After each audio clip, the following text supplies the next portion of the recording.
I watched my stepmother's face drain of color as the lawyer read my name as the majority shareholder of Chen Industries. The crystal tumbler in my hand, filled with apple juice, as it had been for the past 2 years, caught the light from the boardroom's floor-to-ceiling windows. I took a slow sip, letting her think it was whiskey, letting her think I was still the pathetic drunk she'd spent years creating. "That's impossible," Victoria hissed, her perfectly manicured nails digging into the mahogany table. "She's been drunk for years. She couldn't have—" 52%, the lawyer continued, adjusting his glasses, "acquired over the past 18 months through various shell companies and private transactions. Ms. Chen is now the controlling shareholder and, as of today, the acting CEO. My half-sister Claire looked like she might vomit into her Hermes bag. Good. I remembered that bag from my first life. She'd bought it with the bonus she received after stealing my product design. That was 3 months before they killed me. Yes, killed me. Because let me be clear. When your family poisons your drink at a celebration dinner, watches you choke, and does nothing while you die on the imported Italian tile, that's murder. The last thing I saw in my previous life was Victoria's cold smile and Claire's look of relief.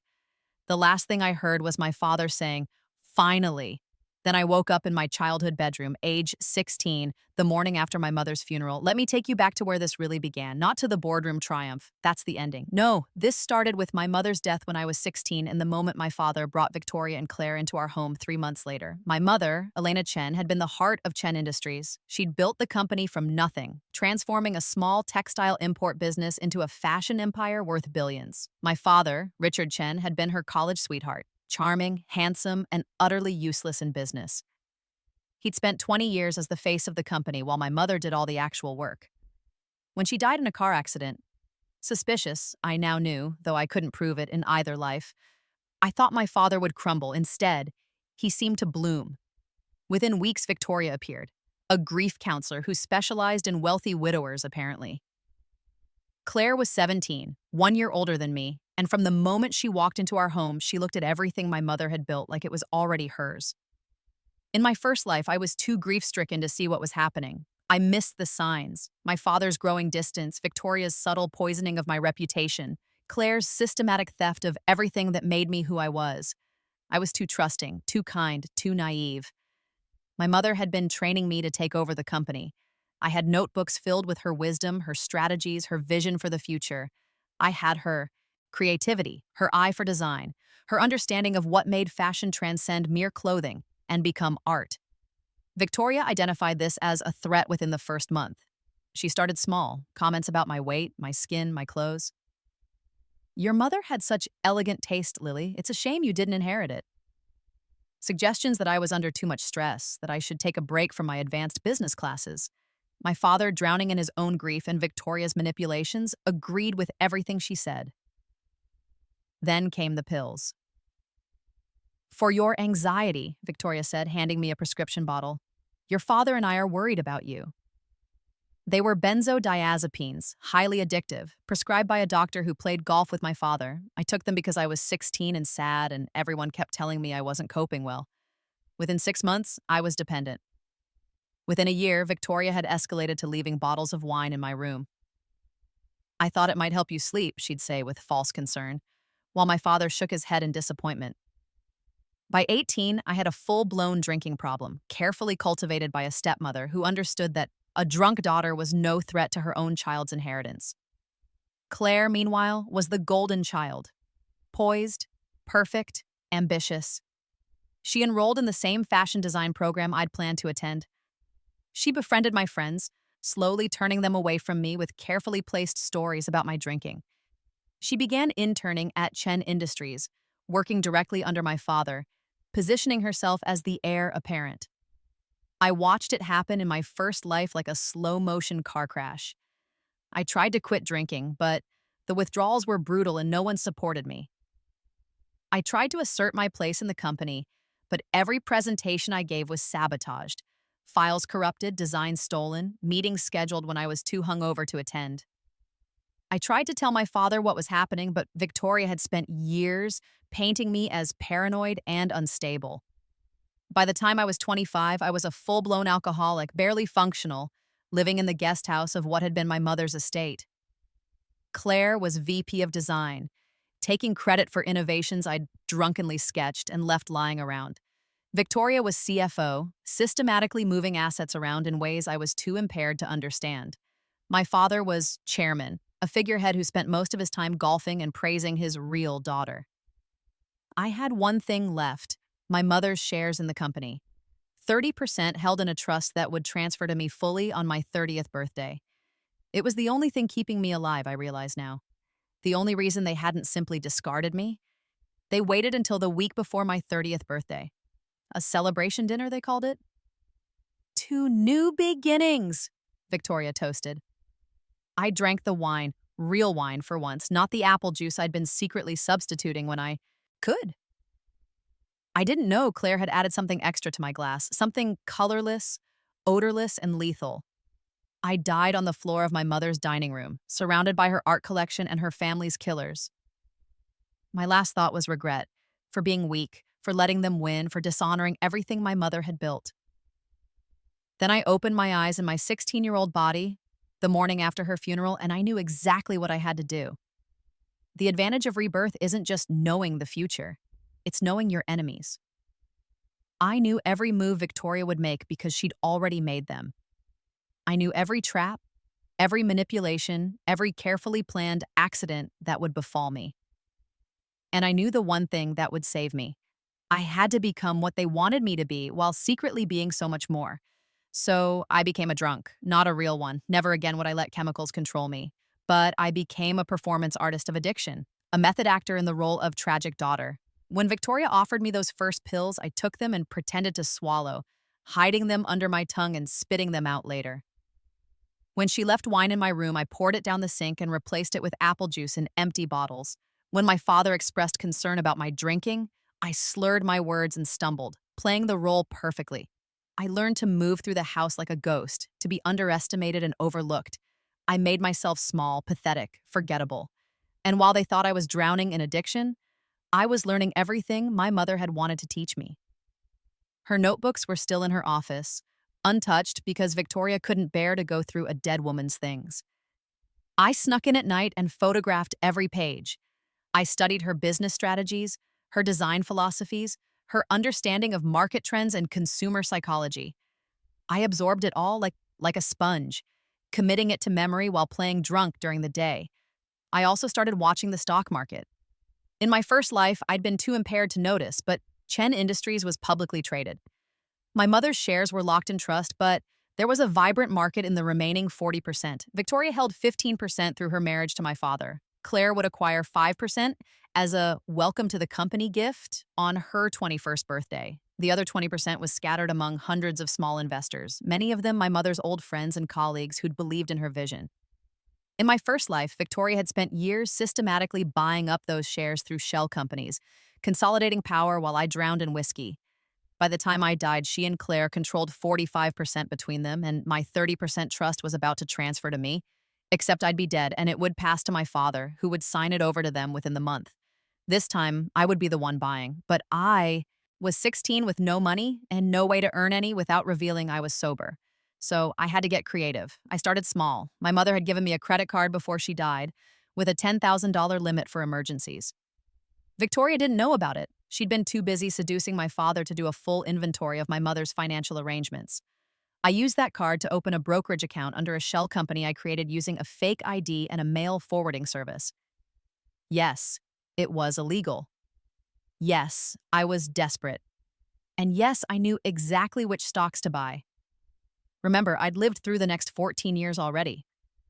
I knew which tech startups would explode. I knew which pharmaceutical companies would get FDA approval for blockbuster drugs. I knew which real estate markets would boom and which would crash. I took that $10,000 and turned it into $50,000 within 6 months, then $200,000 within a year. Every time Victoria and my father saw me stumbling around drunk, I was actually researching. Every time they found me passed out on the couch, I'd been up all night trading stocks in Asian markets. Every time Claire mockingly asked if I'd done anything productive that day, I'd just made another $50,000 in cryptocurrency speculation. By the time I turned 18, I had $2 million. By 20, I had $15 million, and I used every penny to buy Chen Industries stock whenever it became available. always through different shell companies, always carefully hiding my tracks. The beauty of being underestimated is that no one watches you closely. Victoria was so confident in my destruction that she never thought to track where shares were going. She was too busy with her own schemes, slowly pushing my father toward early retirement, positioning Claire as the future of the company, preparing to buy out my trust the moment I inherited it, assuming I lived that long. Yeah, I knew from my first life that they planned to kill me. I didn't know exactly when or how they'd changed their method. In the first timeline, they'd waited until I was 30. But I knew it was coming, so I prepared. I made sure there were always witnesses around. I varied my routines. I never accepted food or drink from them that I hadn't watched being prepared, and I worked on my grand plan. By the time I turned 24, I had $58 million and controlled 8% of Chen Industries through various shell companies. Victoria controlled 17%. She'd been buying too, slowly consolidating power. Claire had her 5% gift and had purchased another 2% with money she'd embezzled from company accounts. My father had 15%, and I still had my mother's 30% trust due to transfer in 6 years. That's when I made my first overt move. The shareholders' meeting that year was routine, or so Victoria thought. She'd arranged it during the day, knowing I'd be a drunk to attend. She had a proposal on the agenda to restructure the company's voting rights, giving the CEO, her, the ability to override shareholder decisions in certain circumstances. It was a power grab, pure and simple, and with my father's support and my absence, she thought it would pass easily. I showed up sober. Well, I showed up appearing drunk but legally sober, which was the important part. I stumbled into the boardroom 20 minutes late, wearing sunglasses and clutching a coffee cup that everyone assumed contained something stronger. Victoria's face flickered with annoyance, but she didn't object. After all, what could a drunk daughter do? When the vote came up, I raised my hand. I'd like to propose an amendment. The room went quiet. Victoria's smile was patronizing. Lily, darling, I don't think you understand that. I understand perfectly. I pulled out a folder I'd had my lawyer prepare. I propose that any restructuring of voting rights requires a 75% supermajority rather than the current 51%. And I propose that this amendment itself requires a 75% supermajority to overturn. Victoria's eyes narrowed. She did the math quickly. She had 45% including my father's shares. She needed my 30% to block this, but my trust hadn't transferred yet. You don't have voting rights on those shares until you're 30, Lily. You can't. I'm not voting my trust shares, I said calmly. I'm voting the 8% I've personally acquired over the past 6 years. The room erupted. Victoria's face went white, then red. My father looked confused. He'd had no idea I owned anything. Claire looked like I'd slapped her. That's impossible, Victoria said. You've been drunk for years. You couldn't have. Apparently, I'm a very functional alcoholic. I took off my sunglasses, letting them see my clear, sharp eyes. And I've been buying shares every time they became available. I now control 8% of this company, which I'm voting in favor of my amendment. Combined with the various minority shareholders who've expressed support, I nodded at several of my mother's old friends in the room. I believe we have the votes to pass it. We did. 53% in favor, including my 8%, and the shares of investors who remembered my mother and were nervous about Victoria's increasing power. The amendment passed and Victoria's restructuring proposal died.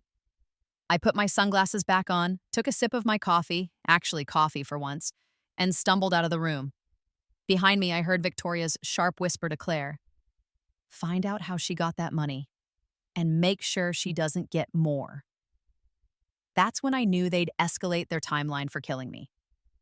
Over the next 3 years, I played the most dangerous game of my life. I continued being a drunk in public while building my empire in private. My investment portfolio had grown to over $200 million, and I was systematically buying every share of Chen Industries that hit the market. I now controlled 23% of the company, more than Victoria, more than my father, more than anyone except my still-locked trust. Victoria, meanwhile, had become desperate. She'd realized that when my trust shares transferred to me in 3 years, I'd have 53% control, a clear majority. All her years of scheming would be for nothing if I lived to claim them. She tried to have my trust invalidated, claiming I was mentally incompetent due to alcoholism. I fought her in court with lawyers I could suddenly afford, presenting medical records falsified by doctors I'd paid, showing I was in recovery and improving. The case was dismissed.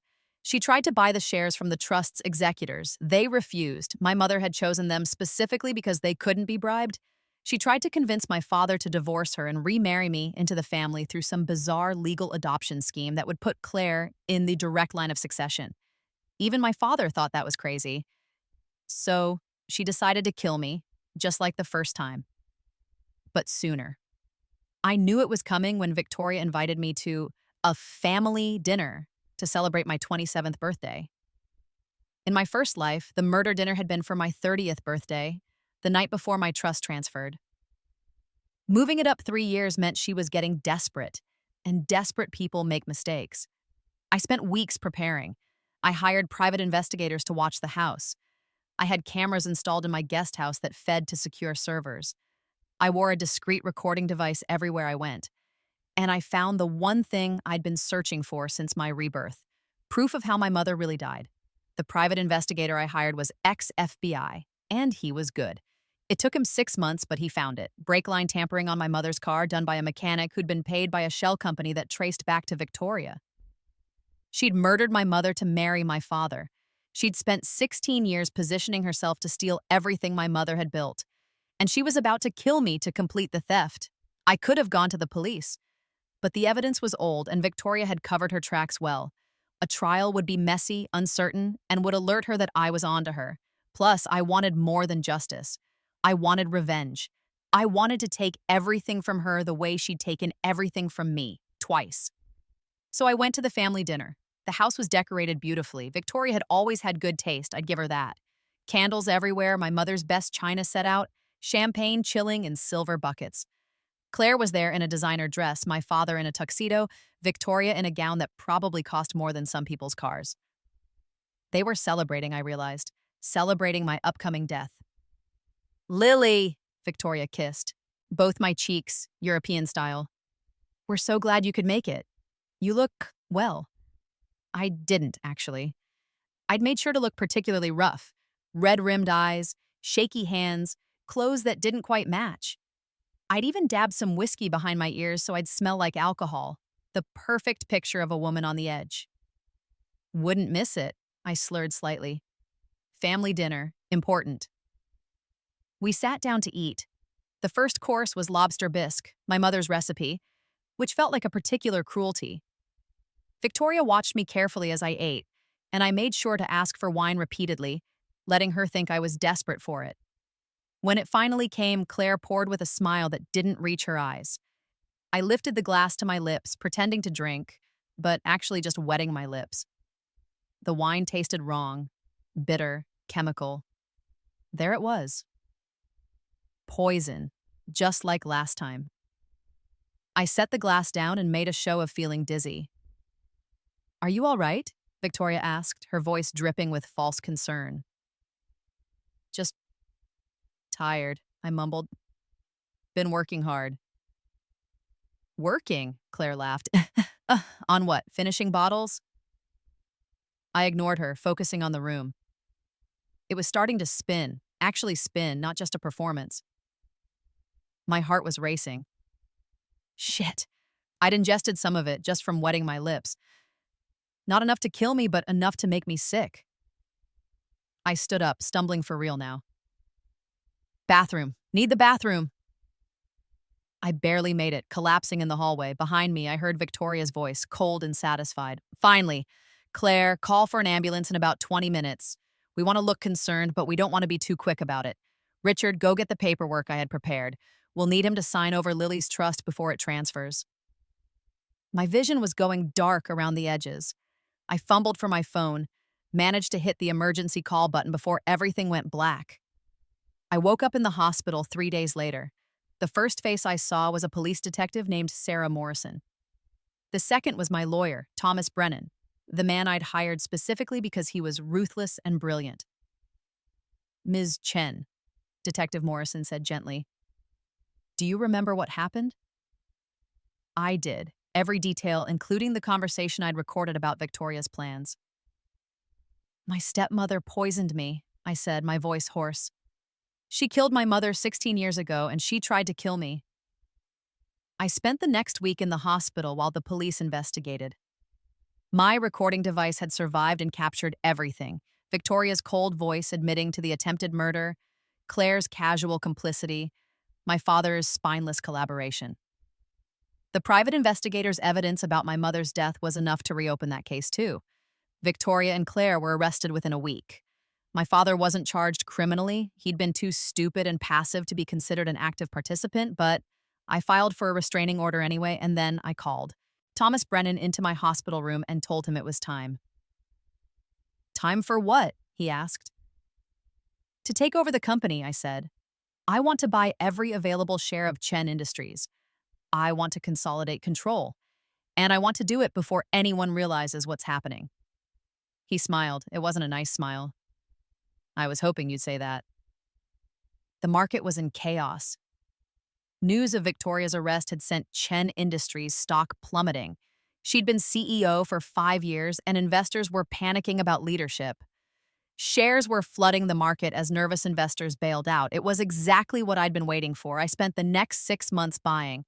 Every share that hit the market, I bought it. I leveraged my entire portfolio, took out loans against my investments, and purchased aggressively.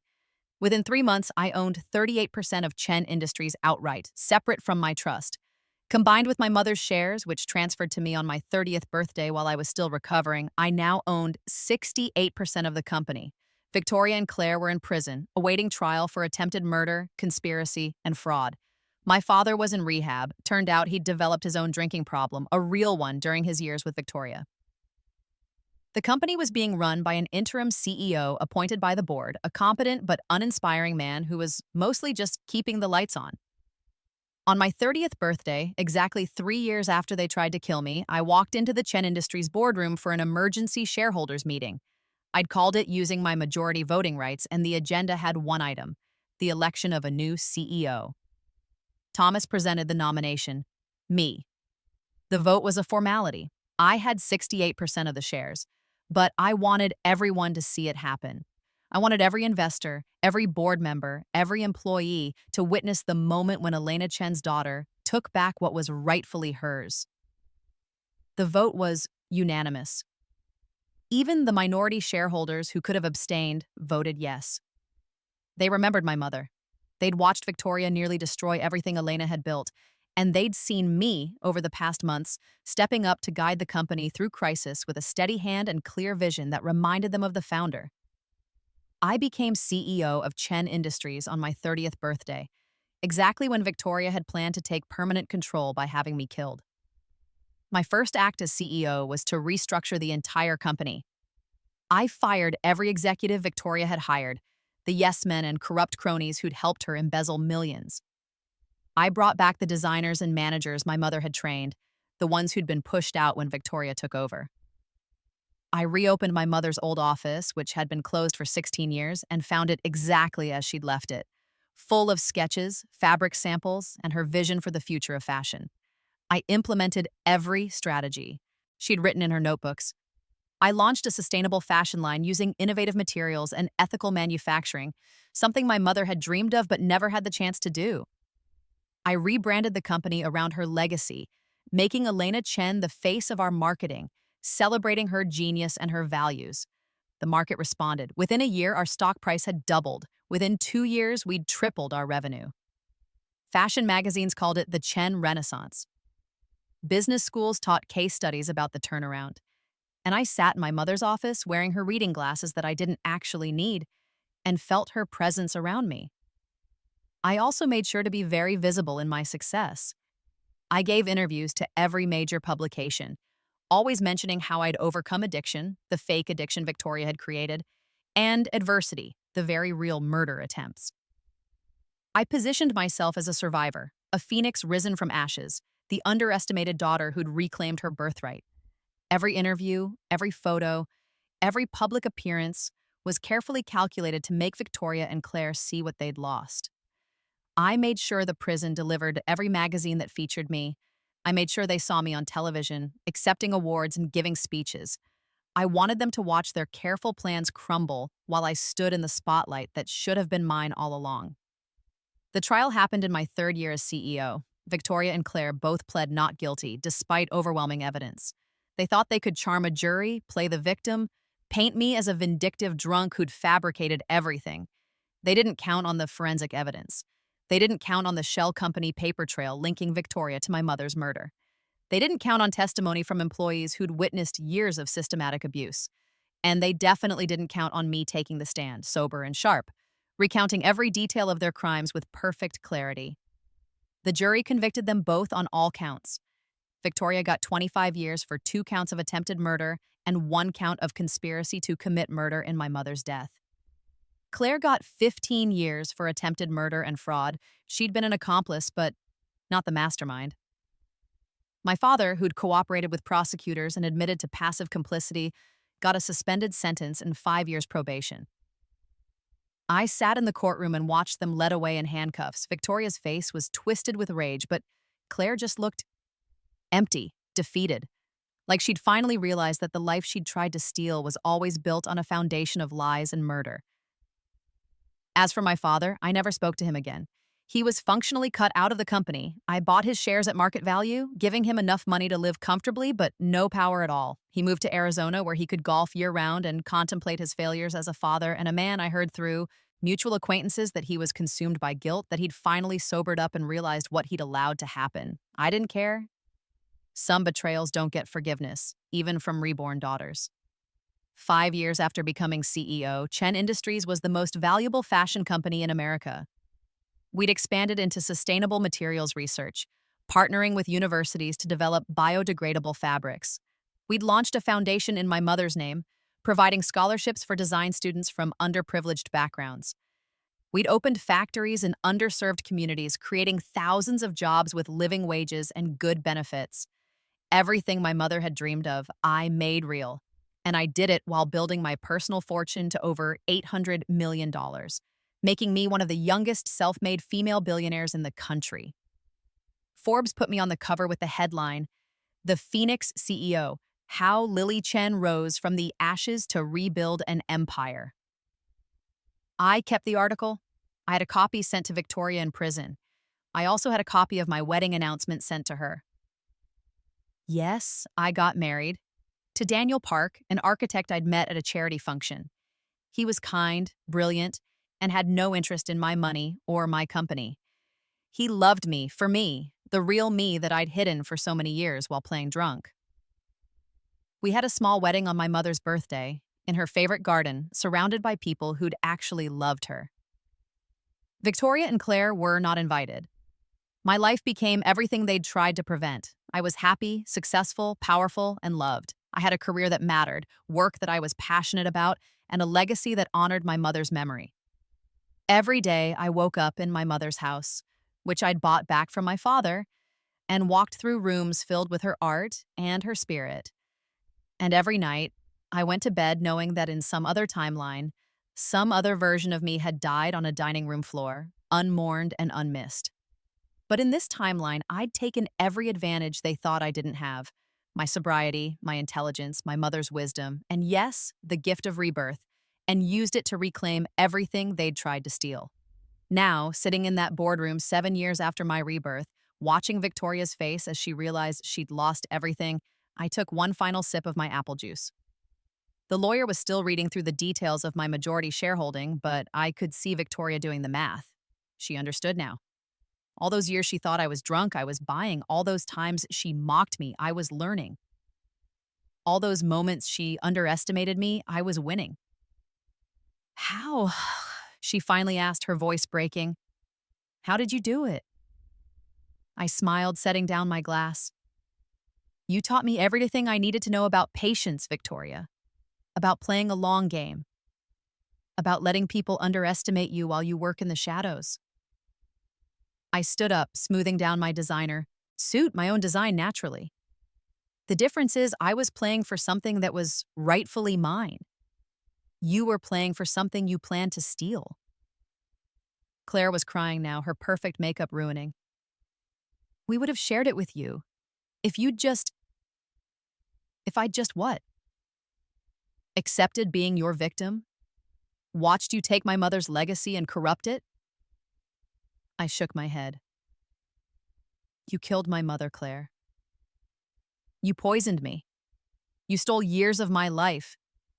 And you thought you'd get away with it because I was weak and drunk and broken.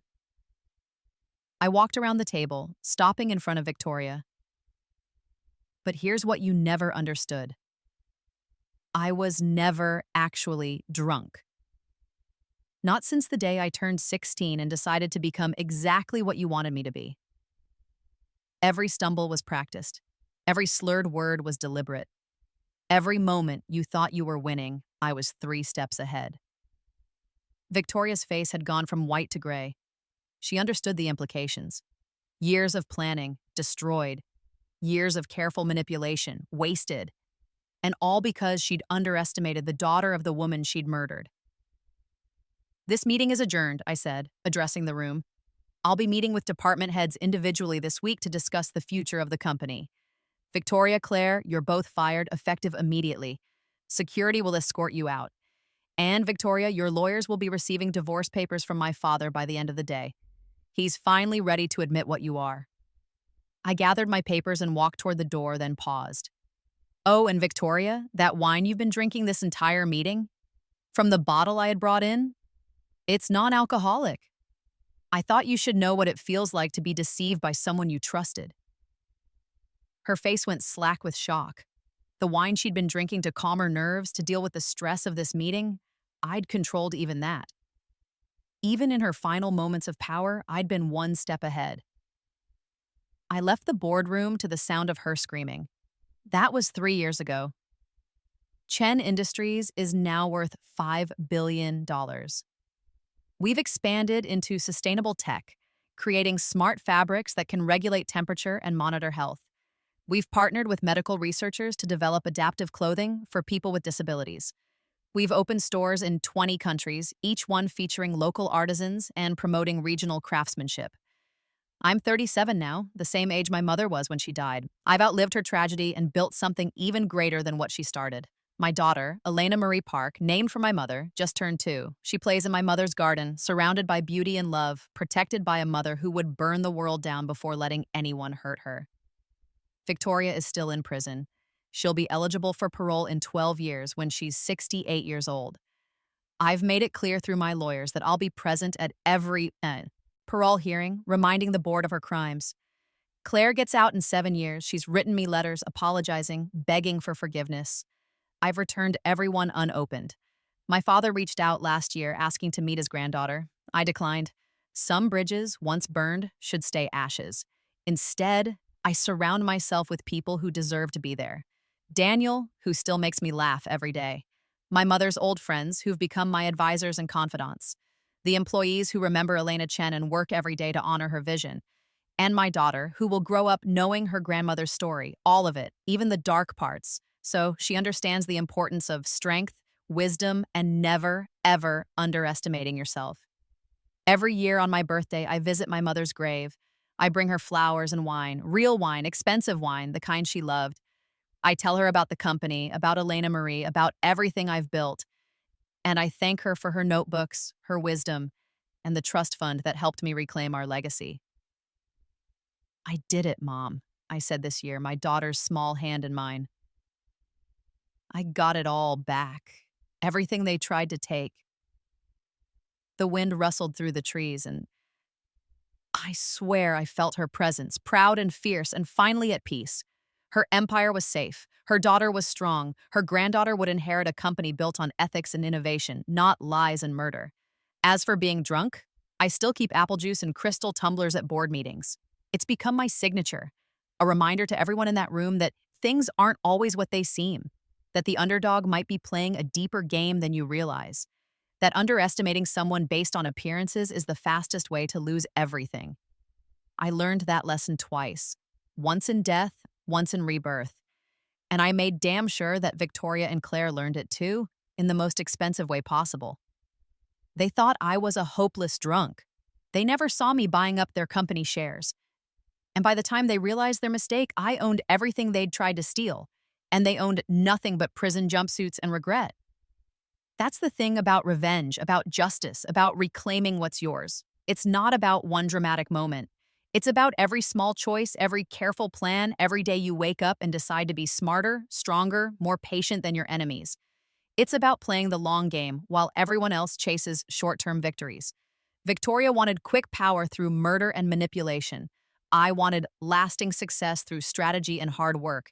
She got 25 years in prison. I got an empire. I'd say I won. In my office, I keep one of my mother's notebooks framed on the wall. The last page reads, "Success isn't about having no obstacles. It's about being clever enough to turn your obstacles into advantages, your challenges into strengths, your enemy's weapons into your own tools." She wrote that the week before she died. I wonder sometimes if she knew Victoria was a threat, if she was trying to prepare me for what was coming. But whether she knew or not, she gave me everything I needed to survive and eventually triumph. I was reborn with one advantage: knowledge of how the story ended the first time. But knowledge alone isn't enough. I had to become someone who could use that knowledge. Someone patient enough to wait 7 years for revenge. Someone strong enough to pretend to be weak. Someone clever enough to turn every weapon aimed at me back on my enemies. I had to become my mother's daughter in more than just name. I had to become the woman she raised me to be, the woman I would have been if grief and drugs and abuse hadn't, or I had to become my mother's daughter in more than just name. I had to become the woman she raised me to be, the woman I would have been if grief and drugs and abuse hadn't derailed me in that first life. And I did. Against all odds, against a stepmother who murdered for money and a sister who would poison her own family for inheritance, against my own father who chose a beautiful lie over his daughter's truth, I became exactly who I was meant to be. The 10th anniversary of my mother's death fell on a Tuesday. I'd planned something special, something I'd been working on for months. I gathered the entire company, all 8,000 employees, in our headquarters atrium. The press was there too, cameras rolling, because this announcement would be significant. 10 years ago, I began, my voice carrying through the space. My mother, Elena Chen, died in what was ruled an accident. Today, I'm here to tell you the truth. She was murdered by someone who wanted to steal everything she'd built. The room went silent. Everyone knew about Victoria's conviction for attempting to kill me, but the details about my mother's death had been kept quiet during the trial, used as additional evidence but not widely publicized. Elena Chen was more than just a businesswoman, I continued. She was a visionary who believed that fashion could be both beautiful and ethical, that profit and purpose weren't mutually exclusive, that a company could change the world while changing lives. I paused, looking around at the faces watching me. For 10 years, I've worked to honor her memory by building the company she dreamed of. Today, I'm announcing the Elena Chen Foundation's biggest initiative yet. Behind me, screens lit up with images of schools, factories, and communities. We're investing $500 million over the next 5 years in sustainable fashion education and manufacturing in developing countries. We're building schools that will train the next generation of ethical designers. We're creating factories with fair wages, safe conditions, and worker ownership models. We're developing materials that will revolutionize how clothing is made and recycled. The room erupted in applause, but I wasn't finished. And I'm announcing that 51% of my personal shares in Chen Industries will be transferred to a trust that will ensure this company remains committed to these values in perpetuity. No future CEO, no matter who they are, will be able to compromise my mother's vision for short-term profit. The trust will be managed by a board of industry experts, workers' representatives, and environmental advocates. That got gasps. I was essentially giving up absolute control, ensuring that even I couldn't corrupt what we'd built. It was the opposite of everything Victoria had tried to do: consolidate power, control everything, build a dynasty for herself and Claire. Instead, I was building something bigger than me, something that would outlast me, something that would make my mother's name synonymous not with tragedy, but with transformation. Daniel squeezed my hand from the front row, little Elena Marie balanced on his hip. My daughter was watching me with wide eyes, not understanding the words, but sensing the importance of the moment. My mother died fighting for her dream, I said, my voice catching slightly. I've spent the last 10 years bringing that dream to life. And now I'm ensuring that dream will continue long after I'm gone, protected from anyone who might try to corrupt it the way Victoria tried to corrupt everything Elena Chen built. The announcement made international news. Business schools called it revolutionary. Critics called it naive. Competitors called it a PR stunt. But the people who mattered, the workers, the customers, the communities we served, understood what it meant. It meant that Chen Industries would never again be vulnerable to someone like Victoria. It meant that profit would always be balanced with purpose. It meant that my mother's legacy was finally, truly safe. Victoria heard about it in prison, of course.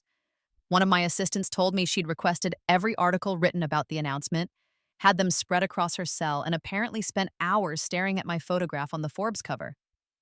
The guard said she looked haunted. Good. I wanted her haunted. I wanted her to spend every day of her sentence understanding exactly what she'd lost, what she'd tried to destroy, and how completely I'd outmaneuvered her.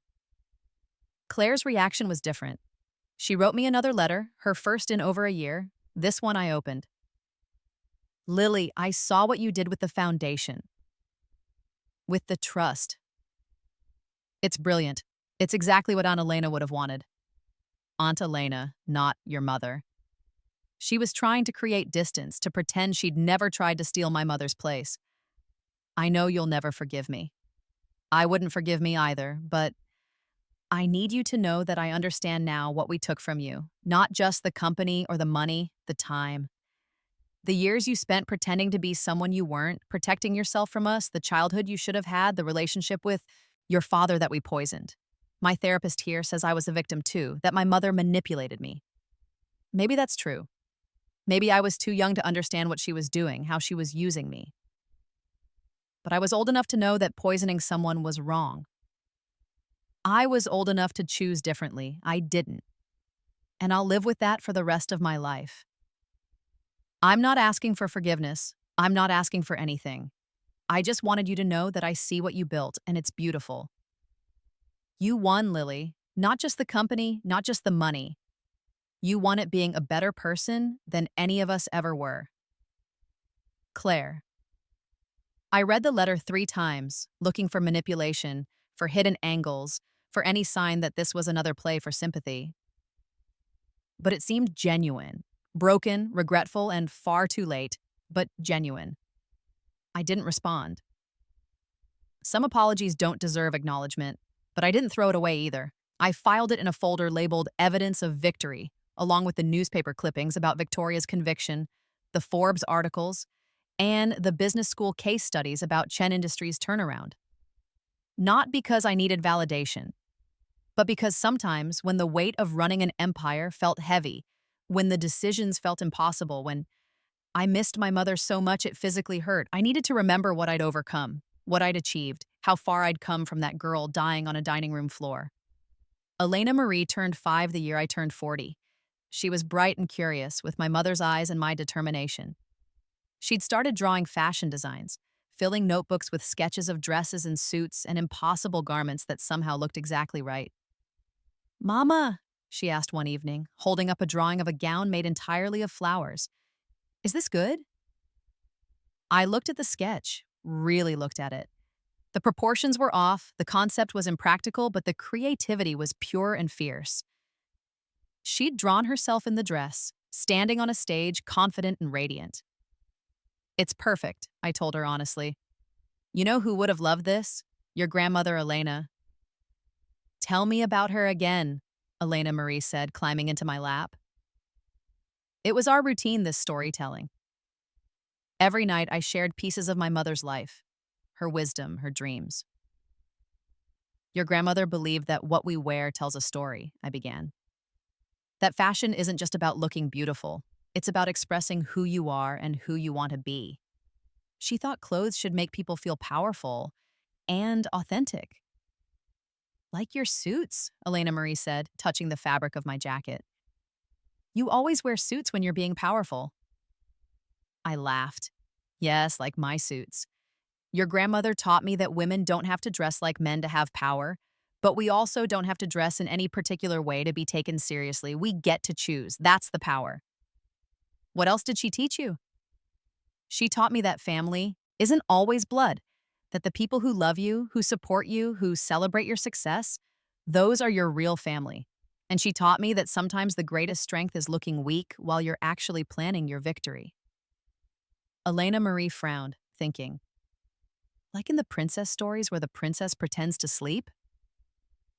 Exactly like that. I kissed her forehead. Your grandmother was very smart and very strong. And when people tried to hurt her family, she'd already prepared ways to protect us. It wasn't quite true. My mother hadn't managed to protect herself, hadn't seen Victoria's threat in time. But she'd left me tools, her notebooks, her shares, her network of loyal friends. And in my rebirth, I'd been able to use those tools to build something she'd never imagined possible. I want to be smart and strong like her, Elena Marie declared. And like you. You already are, I told her. And you'll be even more because you'll have something your grandmother and I didn't have at your age. What? A mother who will teach you everything she knows right from the start. No secrets, no waiting. You'll learn business and design and strategy as soon as you're ready. You'll understand how the world works, how to protect yourself, how to build something meaningful. You'll never be vulnerable the way we were. Elena Marie hugged me tight. I love you, Mama. I love you too, sweetheart. More than you could possibly know. The irony wasn't lost on me that I was giving my daughter everything Victoria had tried to give Claire. A head start, insider knowledge, grooming for power. The difference was intent. Victoria had raised Claire to be an instrument of theft and murder. I was raising Elena Marie to be a force for good, to understand that power comes with responsibility, that success means nothing if it's built on cruelty. Also, unlike Victoria, I was actually teaching my daughter skills rather than just feeding her ambition. By age 7, Elena Marie could sketch a complete clothing line. By age 9, she understood basic business principles. By age 11, she was attending board meetings as an observer, learning how decisions were made at the highest levels. Isn't she a bit young for this? Daniel asked one evening after Elena Marie had sat through a particularly contentious meeting about factory conditions in Bangladesh. My mother started teaching me at this age, I said. The difference is she got killed before she could finish. I'm going to make sure Elena Marie has every tool she needs, and then I'm going to live long enough to see her use them. You don't think you're putting too much pressure on her? She's still a kid. She's playing soccer and having sleepovers and reading Harry Potter, I pointed out. She's having a childhood, but she's also learning the family business, the same way children of farmers learn about crops and children of artists learn about paint.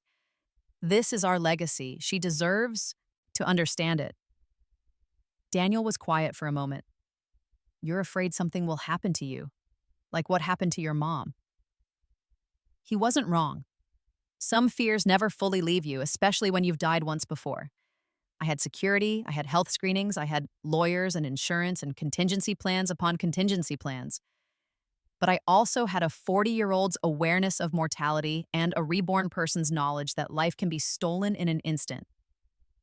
I'm not afraid, I lied. I'm prepared. There's a difference. But late at night, when Daniel was asleep and Elena Marie was tucked safely in her bed, I'd sometimes go to my mother's old office, my office now, and read her notebooks again.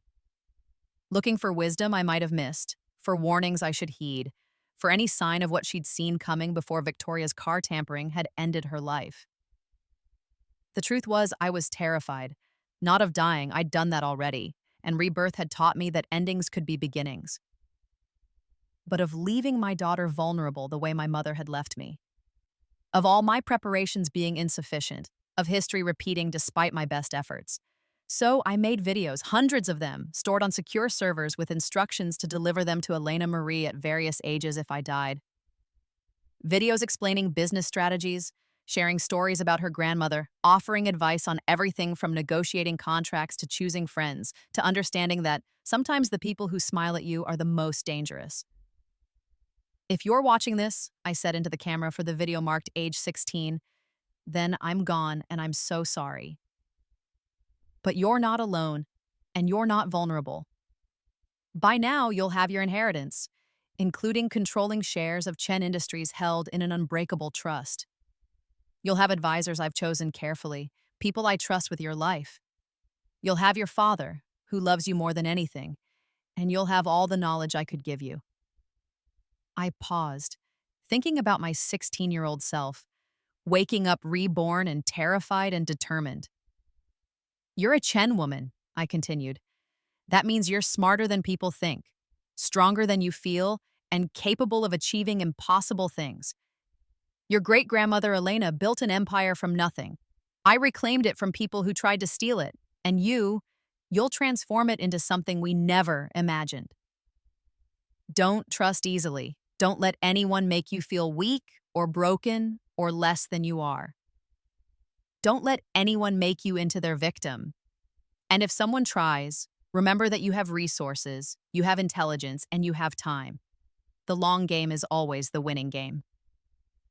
I love you, Elena Marie.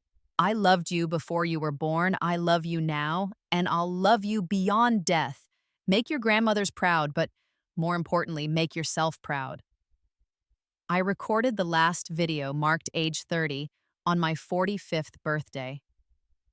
By then, Chen Industries was worth $12 billion. Elena Marie was 15, brilliant and fierce, already designing clothes that were being featured in youth fashion magazines. Victoria had been denied parole twice and would likely die in prison. Claire had been released on good behavior but was living quietly in Oregon, working at a small nonprofit, apparently genuinely trying to rebuild her life into something decent. My father had died the year before, liver failure from his years of drinking. I went to the funeral but didn't cry. I'd mourned the father I could have had a long time ago. The man who'd actually existed, weak, selfish, willfully blind, wasn't worth tears. In his will, he'd left everything to me. It wasn't much. He'd spent most of his money from selling his shares on his Arizona lifestyle. But there was a letter. Lily, I don't expect forgiveness. I don't deserve it. I failed you in every way a father can fail a daughter. I chose comfort over courage, lies over truth, Victoria over you. I tell myself I didn't know what she was doing, that I didn't see the signs, didn't understand how she was manipulating you, didn't realize she'd killed your mother. But the truth is, I didn't want to see. It was easier not to. Easier to believe you were just troubled than to admit I'd brought a murderer into our home. Easier to let Victoria handle you than to actually parent. Easier to pretend everything was fine than to fight for my daughter. I've spent these last years, sober and alone, thinking about all my failures. The biggest one wasn't what I did, it was what I didn't do. I didn't protect you, I didn't believe you, I didn't fight for you, you saved yourself, and then you built something extraordinary. You became everything your mother dreamed you'd be, and you did it despite me, not because of me. I hope you're happy, Lily. I hope you have the family and the life and the success you deserve. And I hope someday, when Elena Marie asks about her grandfather, you'll tell her that in the end, at least I owned my failures. I'm proud of you. I know I have no right to be, but I am. Richard, I read the letter once, then filed it away with Claire's apology. More evidence that people could recognize their failures, even if recognition came too late to matter. Are you okay? Daniel asked, finding me in the study with the letter in my hand. I'm fine, I said, and meant it. He's gone, Victoria's in prison, Claire's no threat. Everyone who tried to destroy me is defeated or dead. I won completely. You sound almost disappointed. I thought about that. Not disappointed, just one aware that winning isn't the end of the story. It's just the middle. The real victory is what comes next. Raising Elena Marie, growing the company, building a legacy that matters. Revenge was satisfying, but it's not a life. This, I gestured around the study, at the house, at the life we'd built. This is a life. Elena Marie took over as creative director of Chen Industries at age 25. I was 60, still CEO, but increasingly letting her take the lead on major decisions. She'd graduated from Parsons with top honors, spent 3 years learning every aspect of the business from factory floors to finance meetings, and designed a collection that won her Fashion Designer of the Year. She was brilliant, just like my mother, and careful, just like me. She'd learned from our stories, understood the dangers of trust misplaced, and family members who smiled while sharpening knives.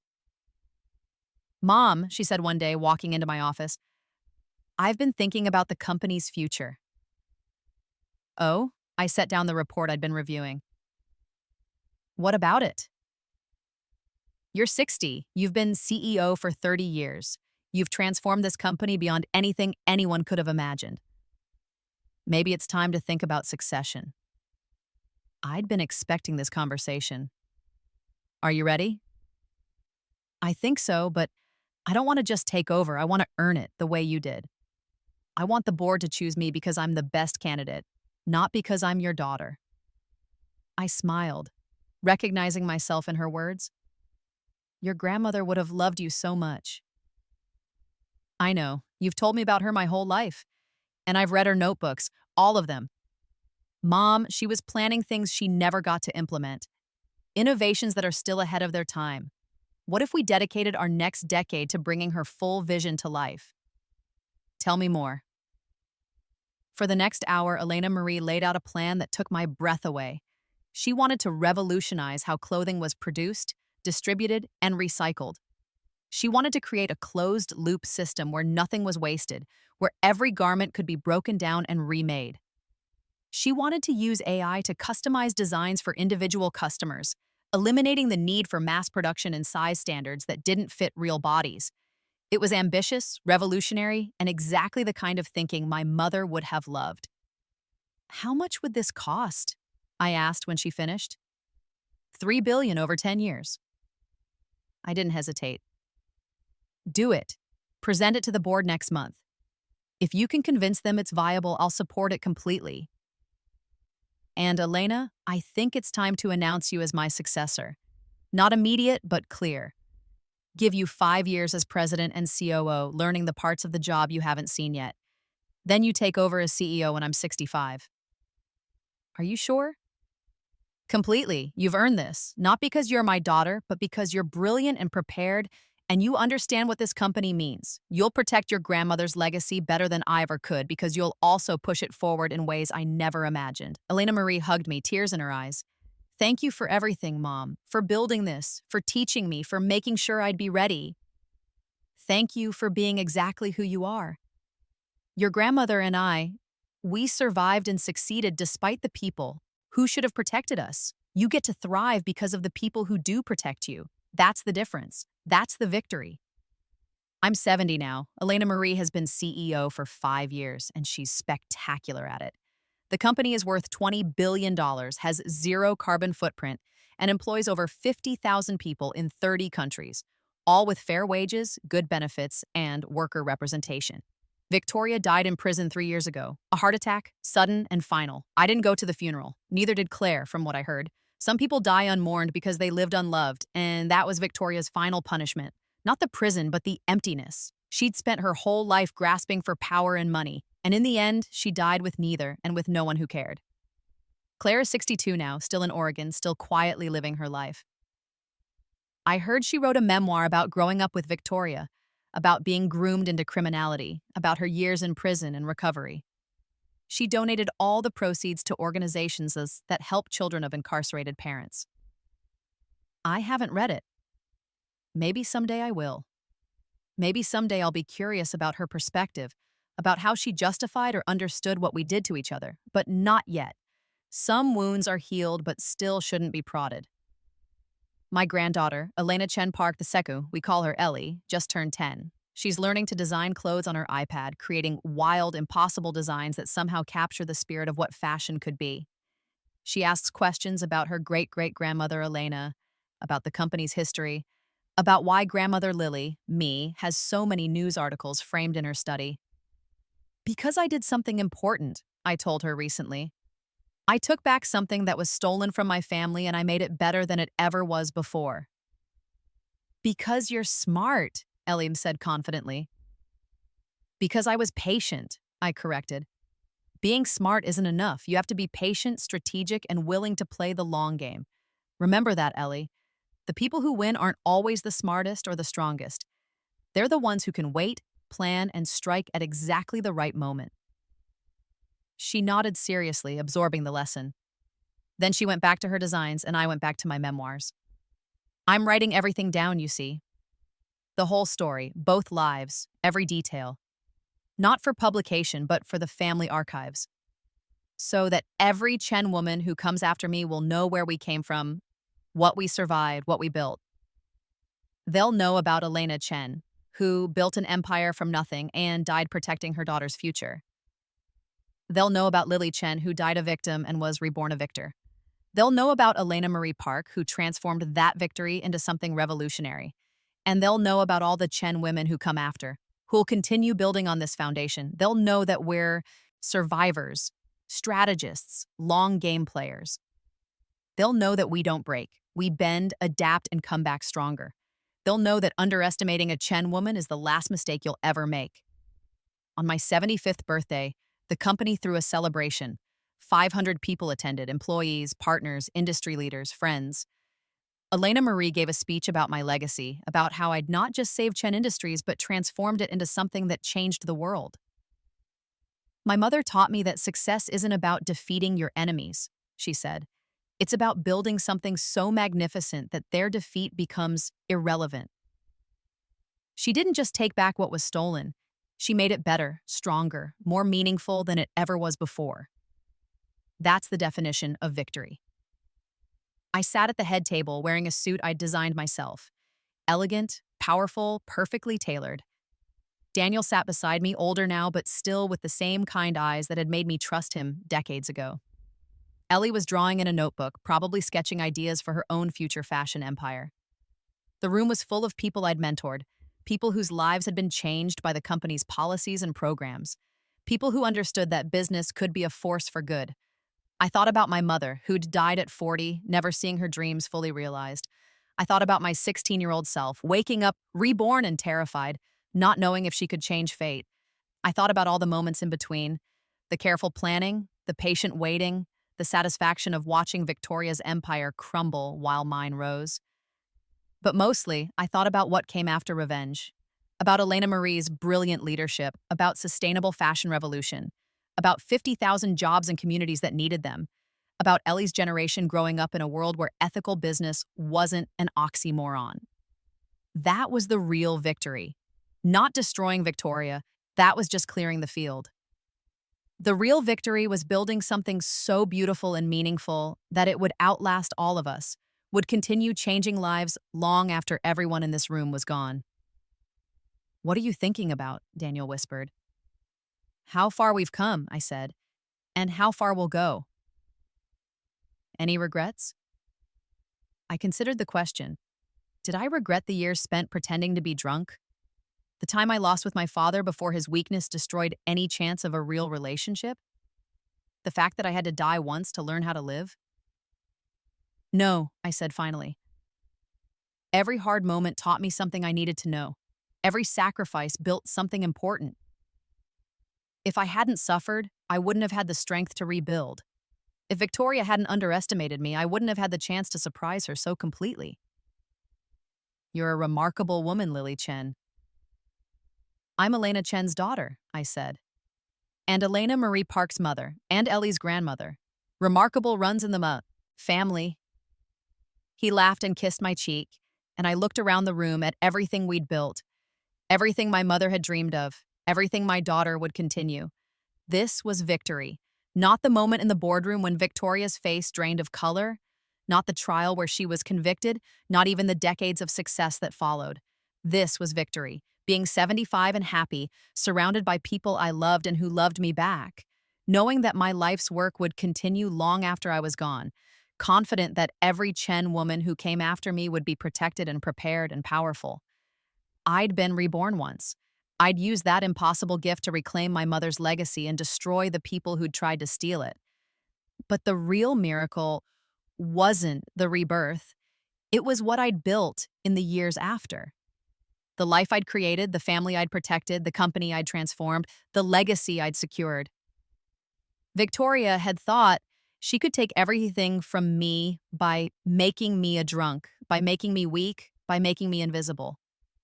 Instead, she'd given me the perfect cover for becoming exactly who I needed to be. I'd let them think I was a hopeless drunk. They never saw me buying up their company shares, and by the time they realized their mistake, I owned everything: the company, the future, the story. In the end, that's what matters most: who gets to tell the story. Victoria and Claire are footnotes in the Chen Industries' history, cautionary tales about greed and murder. My mother is the legendary founder, the visionary whose dreams changed an industry. And I'm the daughter who reclaimed her mother's legacy and transformed it into something even greater. That's how I'll be remembered. Not as a victim, not as a drunk, not even just as a CEO, but as the woman who was killed, reborn, and used her second chance to build an empire that would protect every generation that came after her. That's the power of patience. That's the victory of the long game. That's what happens when you underestimate a Chen woman. We don't get mad, we don't get even, we get everything, and we make damn sure no one can ever take it away again. The end.